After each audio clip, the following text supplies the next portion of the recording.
매주일마다 우리 반가운 얼굴들을 만나 뵙는 것이 얼마나 행복하고 기쁨이 되는지 알 수 없습니다. 우리 앞뒤 좌우 분들에게 같이 축복하며 인사해 주시죠.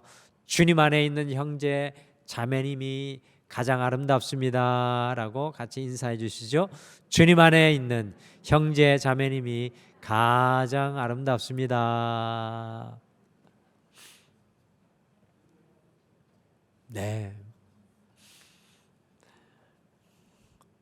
인사 이렇게 하니까 또 좋고요. 우리 또 화면에 보시는 분들에게 아름답습니다 라고 손을 흔들어 주세요. 아름답습니다. 네, 감사합니다.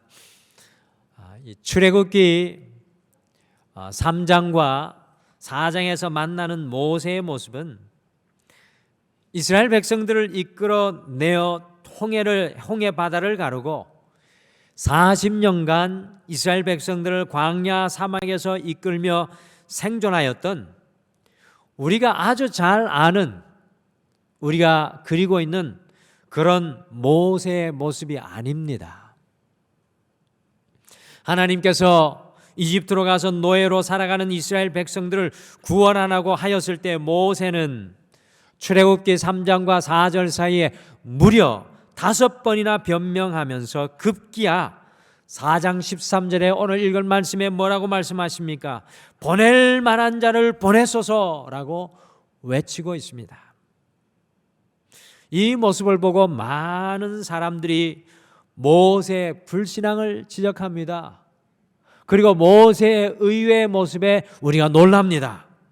그리고 모세의 온전치 못한 신앙이라고 우리가 어떻게 보면 손가락질 할 때가 있습니다. 그러나 모세는요 40년간 이집트 왕궁에 살아가면서 이집트의 바로 왕을 대항해서 이스라엘 백성들을 이끌어내는 것은 불가능하다는 사실, 그것은 정말로 불가능하다는 사실을 그 어느 누구보다도 잘 알고 있는 사람이었습니다. 이미 3000년 전에 피라미드를 건설하였던 이집트의 파라오, 이 바로 왕은 온 세상의 주인이라고 자처하는 사람이었습니다. 3400년 전 온 세상의 주인이었던 그 바로 왕에게 가서 이 80세 노인인 모세가 이스라엘 백성들을 이끌어내는 것은 사실은 상식적으로 합리적으로 지극히 불가능한 일이 맞습니다. 모세의 불신앙이라기보다는 불가능 앞에 서 있는 지극히 당연한 한 인간의 모습이 바로 오늘 만나는 바로 모세의 모습입니다.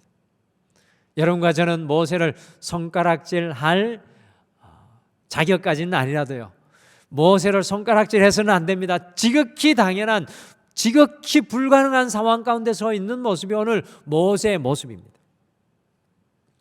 여러분들 화면에 보시는 나비처럼 날아서 넘어가고 있는 이 사람이 누구인지 아시겠습니까? 이 선수는 우상혁 선수로 2020년 도쿄올림픽 때 한국 육상 트랙필드 선수로 25년 만에 올림픽 결선에 진출하여서 무려 23년 동안이나 깨어지지 않았던 한국의 높이뛰기 기록을 갈아치우고 아쉽게 4위를 차지하였던 선수였습니다. 전 세계 선수와 경합을 해서 이 높이뛰기에서 4위를 차지한 선수입니다. 비록 메달을 따지는 못했지만 한국 육상계에서는 금메달보다, 아니 그것보다 더욱 값진 역사를 만들어냈던 선수였습니다. 그런데 놀라운 것은요, 우상혁 선수는 8살에 이 교통사고를 당하고 백바늘 이상을 꿰맸는데요, 그 후유증으로 오른발이 왼발보다 10mm나 짧게 되었습니다. 그것으로 인해서 걷거나 뛸 때 몸의 밸런스가 흐트러지는 신체적인 이 불가능 앞에 서 있게 되었습니다. 여러분들 육상은 0.001초를 다추는데 발이 10mm가 작아 균형을 잡지 못한다면 어떻게 속력을 내어 도움닫기를 할 수 있겠습니까? 또한 우상혁 선수는 높이뛰기 선수로서의 키로는 작은 긴 188cm의 키도 극복을 하고 이 불가능을 가능으로 만드는 놀라운 신화를 써 내려갔습니다. 우상혁 선수는 짝발이어서 몸의 밸런스를 맞추기 위해 불가능하였음에도 불구하고 외발서기 등으로 끊임없이 균형을 훈련하였고 자신의 키를 극복하는 방법을 끊임없이 찾아내며 그 방법을 결단하여 시도를 하였습니다. 이 우상혁 선수가 높이뛰기 바 앞에서 그것을 넘기 전의 모습을 보게 되면 불가능 앞에서 그것을 넘겠다는 강력한 결단이 우리의 마음을 뜨겁게 합니다. 그래서 스포츠가 아주 짧지만 우리의 인생에 굉장한 통찰력을 주는 것 같습니다. 오늘 우리가 만나는 3400년 전의 모세가 바로 지금 그 어느 누구도 넘을 수 없는 불가능 앞에 서 있습니다. 불가능의 허들, 불가능의 바 앞에 서 있는 모세의 모습입니다. 그런데 하나님께서는 그 불가능 앞에 서 있는 모세가 결단하여 불가능을 넘게 하십니다. 이것이 우리에게 오늘 영적인 파도가 되어야 됩니다. 모세는 우리의 주님 앞에 결단할 때 우리의 불가능도 넘을 수 있다는 사실을 우리에게 아주 잘 보여주는 모델입니다. 그래서 오늘 다시 결단 네 번째 시간에는 불가능 앞에서의 결단이라는 제목으로, 이 불가능 앞에서의 결단이라는 제목으로 어떻게 인생의 불가능 앞에서 결단하여 불가능을 가능으로 넘으며 살았는지 모세를 통해 함께 배우겠습니다. 그리고 이번 한 주 여러분과 저도 모세처럼 다시 결단하셔서, 모세처럼 다시 결단하셔서 우리의 삶 앞에 놓여있는 모든 불가능을 넘어 가능으로 살아가시는 우리 둥마리의 모든 가족들이 되시기를 간절히 축복합니다. 과연 불가능 앞에서, 수많은 불가능 앞에서 살아가고 계신데요, 우리의 불가능 앞에서 우리는 어떤 결단을 하여야 하겠습니까? 첫째, 불가능 앞에 우리의 손에 있는 것을 붙잡는 결단을 하셔야 합니다. 불가능 앞에 우리의 손에 있는 것을 붙잡는 것을 결단해야 합니다. 모세는 하나님의 불가능한 명령을 받고 오늘 말씀 속에서 이렇게 대답합니다. 같이 출애굽기 4장 1절 말씀을 함께 읽겠습니다. 출애굽기 4장 1절 말씀 같이 읽겠습니다. 시작. 모세가 대답하여 이르되 그러나 그들이 나를 믿지 아니하며 내 말을 듣지 아니하고 이르기를 여호와께서 내게 나타나지 아니하셨다 하리이다. 여전히 모세는 하나님 앞에 불가능하다고 안 된다고 고백하고 있습니다. 당연한 모습입니다. 그때 하나님께서 무엇이라고 모세에게 말씀하셨습니까? 같이 4장 2절 말씀을 함께 읽겠습니다. 2절 말씀 같이 읽겠습니다. 시작. 여호와께서 그에게 이르시되 내 손에 있는 것이 무엇이냐? 그가 이르되 지팡이니이다. 여러분들, 이 지팡이가 무엇이었습니까? 이 지팡이는 광야 생활 속에 모세의 분신과도 같은 것이었습니다. 늘 거친 광야에서 모세의 손에 들려져 있었던 것이 바로 이 지팡이였습니다. 모세는 이 40년의 광야 생활에 짚고 온 지팡이를 볼 때마다 그 돌아오는 세월이 떠올라 눈물을 흘렸을지 모릅니다. 하나님께서는 불가능 앞에서 제일 먼저 모세에게 내 손에 있는 것이 무엇이냐? 내 손에 있는 것이 무엇이냐? 모세야라고 물었습니다.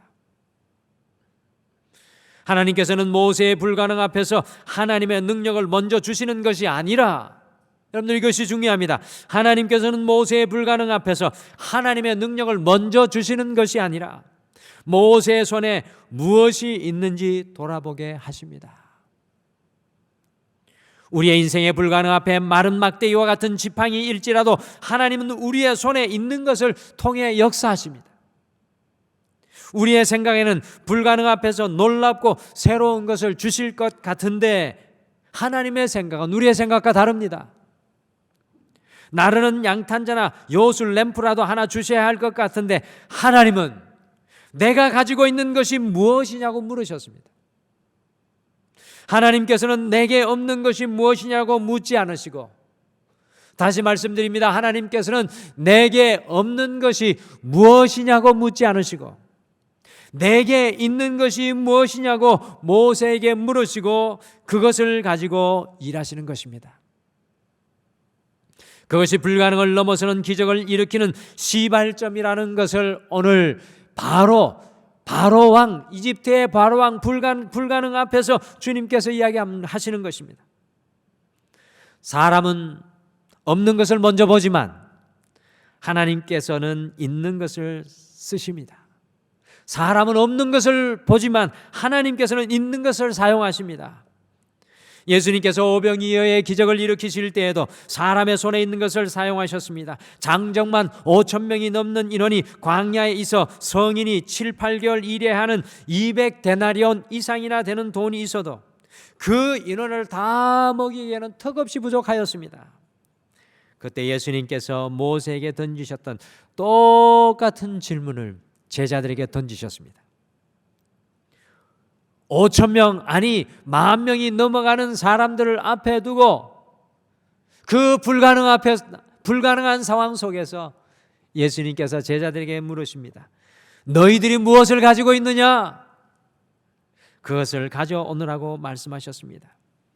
그때 어린아이의 보리떡 5개와 물고기 2마리를 가지시고 축복 기도하고 나누어 주었을 때 모두 다 배불리 먹고도 12강주기가 남는 놀라운 역사가 베세다 광야 들판에서 일어났습니다.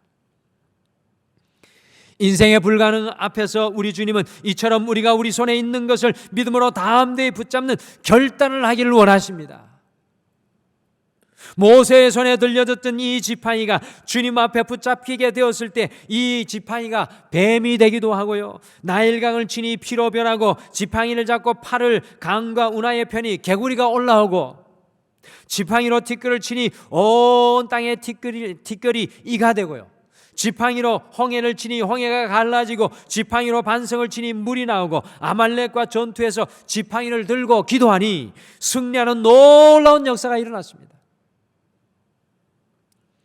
모세가 자신의 손에 있는 믿음의 지팡이를 주님께 올려드리고 붙잡는 결단을 할 때 어떠한 역사가 일어났습니까? 20절 말씀에 우리의 시선을 매우 잡아 끄는 말씀이 있습니다. 같이 20절 말씀을 읽으시겠습니다. 시작. 모세가 그의 아내와 아들들을 나귀에 태우고 애굽으로 돌아가는데 모세가 하나님의 지팡이를 손에 잡았더라. 모세가 불가능 앞에서 자신의 손에 있는 지팡이를 믿음으로 잡는 결단을 하였을 때, 자기 손에 들려져 있는 그 지팡이를 믿음으로 잡는 결단을 하였을 때 이 지팡이가 더 이상 모세의 지팡이가 아니라 하나님의 지팡이가 되는 놀라운 역사가 일어납니다. 사랑하는 성도 여러분, 불가능 앞에 서 계십니까? 오늘 주님께서 우리에게 질문하십니다. 내 손에 무엇이 있느냐? 사랑하는 딸아, 아들아. 내 손에 지금 무엇이 있느냐? 사랑하는 아들아, 딸아. 우리 손에 있는 것을 믿음으로 붙잡는 결단을 하시길 바랍니다. 그것이 나의 연약한 지팡이가 아니라 하나님의 지팡이가 되는 놀라운 역사를 일어나게 하게 하는 은혜인 줄 믿습니다. 등마루의 1세대의 믿음의 어머니시고 신앙 성배이신 신교화 권사님이 90세의 일기로 이번 주에 주님 품에 안기셨습니다. 어제 새벽 기도회를 마치고 장지로 가시던 우리 신교화 권사님의 유골이 권사님의 희생과 사랑과 섬김, 그것이 너무나 선명하게 배어있는 교회의 구석구석을 돌아 장지로 향해 떠나가셨습니다. 신교화 권사님을 아시는 분들은 잘 아시겠지만 때로 괄괄하시고 때로 큰 목소리를 내시기도 하시지만 이 권사님은 우리 등마루의 48년의 역사 속에 매주일 예배를 통해서 영적인 은혜를 누린 성도님들이 따뜻한 점심으로 또한 위로를 받도록 등마루의 주방을 섬기셨던 분이셨습니다. 신 권사님께서 세상의 화려한 능력과 돋보이는 달란트로 교회를 섬기신 것이 아니라 자기가 가진 것으로 주방을 섬기며 정말 48년의 역사 속에 많은 사람들이 주님의 위로와 사랑을 느끼게 하셨습니다. 하나님께 당신에게 있는 것을 내려놓았을 때 그것이 하나님의 지팡이가 되는 놀라운 역사, 그 자체가 신 권사님의 삶이셨습니다. 사랑하는 성도 여러분, 우리의 인생에는 너무나 많은 불가능이 우리 앞에 놓여 있습니다. 그 인생의 불가능 앞에 없는 것을 찾지 마시고 하나님께서 지금 우리 손에 들려준 것을 붙잡고 믿음으로 이번 한 주 그것을 올려드리며 결단하여 살아가십시오. 지금 우리 손에 있는 그것이 하나님의 지팡이가 될 줄 믿습니다. 지금 여러분의 손에 들려진 가정이 하나님의 지팡이가 될 줄 믿습니다. 지금 여러분의 손 안에 있는 자녀들이 하나님의 지팡이가 될 줄 믿습니다. 사업과 직장이 하나님의 지팡이가 될 줄 믿습니다. 다시 한번 질문드립니다. 2022년을 1월을 향해 나아가며 2월을 이제 맞이하는 여러분 모두, 지금 여러분의 손에 있는 것이 과연 무엇입니까? 둘째, 불가능 앞에 우리의 손이 아니라 가슴이 일하는 결단을 해야 합니다. 불가능 앞에 우리의 손이 아니라 가슴이 일하는 결단을 해야 합니다. 하나님께서 불가능 앞에 먼저 모세의 지팡이가 뱀이 되는 역사를 보여주시고요, 그 다음에 두 번째 모세의 불가능 앞에 두 번째 기적을 보여주십니다. 같이 출애굽기 4장 6절과 7절을 함께 읽겠습니다. 6절 7절 같이 읽겠습니다. 시작. 여호와께서 또 그에게 이르시되 내 손을 품에 넣으라 하시매 그가 손을 품에 넣었다가 내어보니 그 손에 나병이 생겨 눈같이 된지라. 이르시되 내 손을 다시 품에 넣으라 하시매 그가 다시 손을 품에 넣었다가 내어보니 그 손이 본래의 살로 되돌아왔더라. 이 지금으로부터 3,400년 전의 문둥병은 절대로 고칠 수 없는 난치병 중에 난치병이었고요, 이스라엘 공동체 안에서 가장 부정하다고 생각되는 병이었습니다. 마치 이스라엘 백성들이 이 문둥병에 걸린 것과 같이 난치병의 상황에 있지만 주님께서 다시 이 백성을 반드시 회복하실 것이라는 불가능을 넘어서는 기적을 모세에게 보여주고 있습니다. 그런데 흥미로운 것은요, 왜 모세의 손을 가슴속에 넣으라고 했을까요?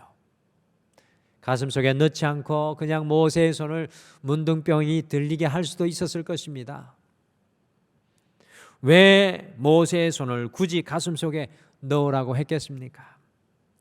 모세는 사실 자신의 불가능 앞에 기적의 손, 능력의 손을 가지기를 원했습니다. 모세는 이 불가능 앞에 기적의 손, 능력의 손을 고대하고 기다렸습니다. 그런데 하나님께서 그 손에 무엇을 담아주시지 않으시고요, 그 손을 가슴 속에 넣으라고 하셨습니다. 가슴 속에 넣으라고 하셨습니다. 여러분들, 그 이유가 무엇이었겠습니까? 모세는 손을 원하지만 하나님은 가슴을 말합니다. 모세는 보이는 손을 원하고 있지만 하나님은 모세의 가슴을 이야기하고 있습니다. 손은 일이고 능력이지만 가슴은 그 마음에 품은 생각을 말합니다. 우리의 손이 중요합니까? 아니면 가슴이 중요합니까? 본인은 우리의 손이 중요합니까? 아니면 가슴이 중요합니까? 사실 손이 일하는 것 같지만 가슴이 우리의 손을 일하게 만듭니다. 어떤 사람이 아무 일도 하지 않고 있다고 생각해 보십시오. 여러분들, 손이 병들어서 그런 것입니까? 그렇지 않습니다. 가슴이 냉랭해서 그런 것입니다. 손이 특별한 것입니까? 손이 능력을 만듭니까? 그렇지 않습니다. 어떤 가슴을 가지느냐에 따라 좋은 손이 되기도 하고 나쁜 손이 되기도 하는 것입니다. 마음이 악하다면 그 사람이 아무리 좋은 손이더라도 그 손은 나쁜 일을 감당하게 되어 있습니다. 손은 가슴에 따라 움직입니다. 손은 가슴에 따라 일을 하고 노력하고 수고합니다. 손은 가슴에 따라 움직이는 도구에 불과합니다. 우리는 손을 먼저 움직여 행동하려 할 때가 참 많습니다. 그러나 가슴이 먼저 생각되어져야 합니다.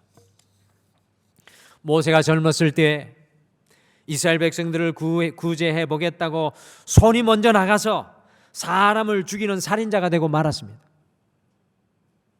2022년 다시 결단, 우리에게 가장 중요한 결단이 무엇입니까? 우리의 가슴이 주님 앞에 올려드려지는 시간이 되어야 합니다.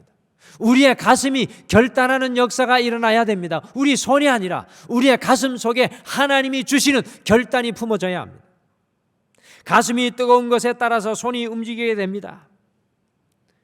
우리의 불가능 앞에서 우리의 손의 결단이 아니라 주님을 만남으로, 주님이 내 마음을 새롭게 함으로, 주님이 내 가슴을 뜨겁게 함으로 가슴의 결단이 2022년 끊임없이 주님과의 깊은 교제 속에 일어나야 합니다. 오늘 왜 모세가 불가능을 넘을 수 없었습니까? 그 마음이 이 바로라는 불가능 앞에 사로잡혀 있었기 때문에 그렇습니다. 바로는 불가능입니다. 맞습니다. 그 마음이 바로라는 불가능 앞에 사로잡혀 있기 때문에 오늘 모세가 불가능을 넘지 못합니다. 왜 우리가 불신의 불가능을 넘을 수 없습니까? 그것은 우리 마음이 불신에 사로잡혀 있기 때문입니다. 왜 우리가 염려와 걱정에 사로잡혀 있습니까? 그것은 우리의 마음이 염려와 걱정에 사로잡혀 있기 때문입니다. 우리의 손이 아니라 우리의 가슴이 일하는 결단을 할 때 불신도 이기고 염려와 걱정도 이기고 더 나아가 우리의 육신의 질병과 마음의 연약함까지도 이기는 성도가 될 줄 믿습니다. 마음의 결단이 중요합니다. 2020년, 2021년, 2022년 코로나를 보내면서 여러분들 우리의 마음은 어떻습니까? 여러분과 제 마음은 어떻습니까? 우리의 마음의 결단이 일어나기를 소원합니다. 2022년 특별히 이번 한 주 간절히 사모하기를 기도합니다. 주님, 다른 어떤 곳이 아니라 내 마음을 새롭게 하여 주시옵소서. 내 마음이 주님의 마음에 붙들려 결단하는 역사가 일어나고 내 마음이 주님 앞에 정금과 같이 다시 사라지고 살아나고 뜨거워지게 하여 주시옵소서. 주님, 이번 한 주 내 마음에 주님 주시는 결단으로 화평과 기쁨과 자유와 치유를 누리게 하옵소서. 우리 자녀들을 위해서도 기도해야 합니다. 그들의 손이 아름답기보다, 그들의 발이 아름답기보다 그들의 마음이 주님 앞에 붙들릴 수 있도록 우리가 2022년 우리 자녀들의 마음을 위해 결단하며 기도해야 합니다. 마지막으로 불가능 앞에 상식을 뛰어넘는 믿음의 결단을 해야 합니다. 불가능 앞에서 상식을 뛰어넘는 믿음의 결단을 해야 합니다. 출애굽기 4장 4절을 보시면 주님께서 모세에게 지팡이를 던지라고 할 때 그 지팡이가 뱀이 되었습니다. 그런데 주님은 모세에게 그 뱀의 꼬리를 잡으라고 하셨습니다. 아마 이 자리에 연세 드신, 조금이라도 나이 드신 분들은 뱀을 한 번씩은 다 잡아보셨을 겁니다. 아마 모르긴 몰라도 껍질까지 벗겨서 놀라운 일을 하실 수 있는 분도 우리 교회에 있으실 수도 있을 것 같습니다. 저도 시골 출신이라 뱀을 여러 마리 잡아봤습니다. 여러분들 오늘 성경에 출애굽기 4장 4절 보시고 절대로 뱀은 꼬리부터 잡아야 된다고 착각하시면 안 됩니다. 하나님이 모세에게 뱀의 꼬리를 잡으라고 하시는데 성경에 있는 게 진리다. 그리고 뱀이 나타났을 때 꼬리 잡으면 안 됩니다. 여러분들 뱀의 꼬리를 잡게 되면 뱀은 곧바로 몸을 돌려 여러분들 순식간에 여러분을 공격할 것입니다. 뱀을 잡을 때는 반드시 머리를 잡아야 합니다. 뱀은 꼬리를 아무리 공격해도 죽지 않습니다. 그러나 머리는 살짝 스치기만 해도 뱀은 정신을 잃고 바로 기어가지를 못할 정도가 됩니다.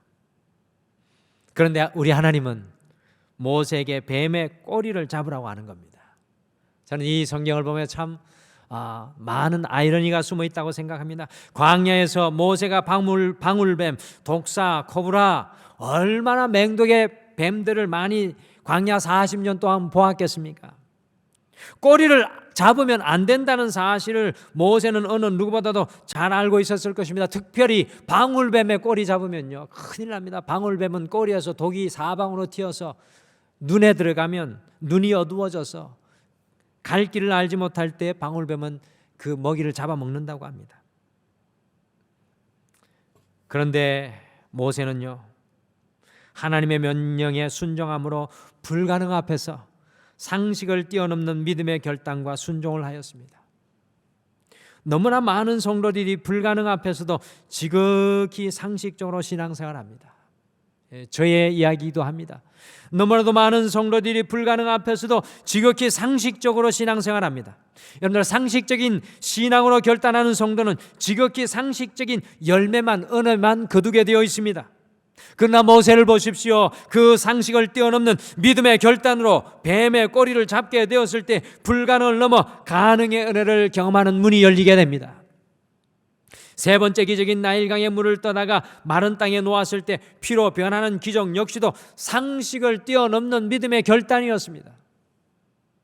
불가능 앞에서 상식을 뛰어넘는 믿음의 결단과 순종이 반드시 필요합니다. 여러분 인생의 불가능 앞에 맞닥뜨려 있습니까? 상식을 뛰어넘는 믿음을 주님께서 요구하는 순간이십니다. 가나 혼인잔치에 예수님께서 종들에게 물로 포도주를 만들기 위해 물을 채우라고 했을 때 상식을 뛰어넘는 믿음의 결단으로 종들이 그 물동이를 채웠습니다. 그때 물이 포도주가 되는 불가능의 역사가 일어났습니다. 상식을 뛰어넘는 그 결단을 하였을 때 아무도 알지 못하는 물이 포도주가 되는 은혜를 경험하였던 것입니다. 성 프란시스코가 수도원에 있을 때 두 사람이 찾아와서 수도사가 되겠다고 결단하고 왔습니다. 그는 배추 모종을 심고 있었는데 그들에게 아주 엉뚱한 명령을 내렸습니다. 배추를 거꾸로 심으세요. 뿌리는 하늘로 향하고 줄기는 땅으로 향해 심으세요. 우리 안현진 장로님이 텃밭을 가꾸는데 오늘 이 말씀을 듣고 뿌리는 하늘을 향하고 줄기는 땅을 향하게 심어 놓으면 옆에 있는 사람들이 아마 안 장로님을 포박할지도 모릅니다. 여러분들, 그렇게 심으라는 겁니다. 두 사람은 다 농부 출신이었습니다. 한 사람은 고개를 가우뚱거리면서 속으로 저분은 믿음은 좋은데 이건 모르나 보네 하면서 원칙대로 똑바로 심었습니다. 또 한 사람은 그래도 뜻이 있겠지 하면서, 재밌지 않습니까? 뿌리를 하늘로 쳐들어 놓고 줄기는 땅으로 씹어 놓았습니다. 성 프란시스코는 배추를 온전하게 심은 농부는 돌려보내고 순종해서 거꾸로 심은 사람은 수도사가 되게 했습니다. 그 이유를 물었더니 성 프란시스코가 이렇게 대답했습니다. 나는 농부가 필요한 것이 아니다. 수도사가 필요하다. 수도사는 순종해야 한다. 불가능 앞에서 우리는 상식을 뛰어넘는 믿음의 결단을 해야 합니다. 2022년 어떻게 보면 이것이 우리가 결단해야 할 믿음의 허들, 믿음의 이 높이뛰기가 아닌가 생각합니다. 우리 모든 사람 앞에는 이 불가능이라는 이 산이 기다리는데요. 하나님께서는 상식을 뛰어넘는 믿음의 결단을 이것을 통해 우리에게 날마다 요구하십니다. 이번 한 주 살아갈 때 우리에게 어떤 상식을 뛰어넘는 믿음의 결단과 순종이 필요하시겠습니까? 결단코 흔들리지 마시고 상식을 뛰어넘는 믿음의 결단으로 주님께서 일하시는 놀라운 은혜의 역사를 누리시는 사랑하는 모든 등마루 성도님들의 가족들이 되시기를 간절히 축복합니다.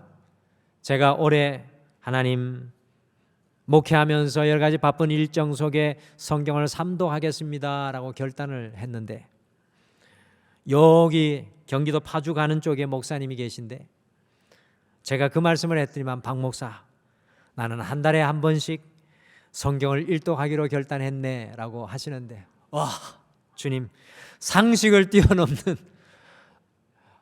그래서 제가 도전을 받았습니다. 주님, 5번을 읽어야 할까요? 어쨌든 상식을 뛰어넘는 결단, 하나님이 기다리시는 것 같습니다. 오늘은 불가능 앞에서도 모세를 결단케 하시는 주님을 우리의 마음속에 품습니다. 이번 한 주 모든 인생의 불가능 앞에 우리 손에 있는 것을 붙잡는 결단을 하시고 그것을 주님 앞에 올려드리십시오.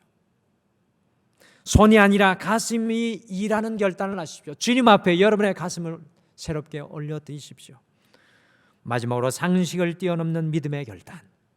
하나님은 어떤 것을 요구하시나요? 우리의 인생의 불가능이 하나님의 가능성이 되는 다시 결단, 이 한 주가 되시기를 간절히 축복합니다.